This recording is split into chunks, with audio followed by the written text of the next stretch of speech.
របៀបឡើងទួលនៅក្នុងទីលានប្រឡងយកបានរបស់យើងអញ្ចឹងយើងឃើញនៅមុខមានទួលទេអញ្ចឹងយើងឃើញនៅលើទួលហ្នឹងមានផ្លាកញាឈប់មួយហើយយើងផ្ដោតលើគំនូស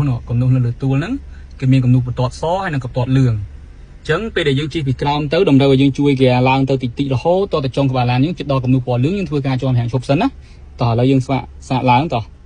ដកជើងជួយគេតិចទៅដោយសារយើងត្រូវឡើងទួលអញ្ចឹងដកជើងជួយគេតិចរហូតតទៅចុងក្បាលឡានជិតដល់គំនូសពណ៌លឿងស្មាន1ម៉ែត្រទៀតដល់គំនូសពណ៌លឿងឈប់សិនតោះអញ្ចឹងយើងដឹងហើយការឈប់ដោយសារមានផ្លាកញាឈប់អញ្ចឹងការឈប់គេតម្រូវឲ្យយើងឈប់យ៉ាងតិច5វិនាទីណាអញ្ចឹងនៅពេលដែលយើងជន់ហ្វ្រាំងឈប់យើងត្រូវធ្វើការរាប់វិនាទីខ្លួនឯងតោះរាប់1វិនាទី2វិនាទី3វិនាទី4វិនាទី5វិនាទីហើយយើងដកជើងញញហ្វ្រាំងស្រាជួយគេឡើងតិចវិញអូខេបន្តមកទៀតពេលដែលយើងមុខចុះតួយើងអបហ្វ្រាំងយឺតវិញយើងមើលផ្លាកញាចង្អុលបត់ឆ្វេងតោះយើងអបហ្វ្រាំងយឺតបត់ឆ្វេងមក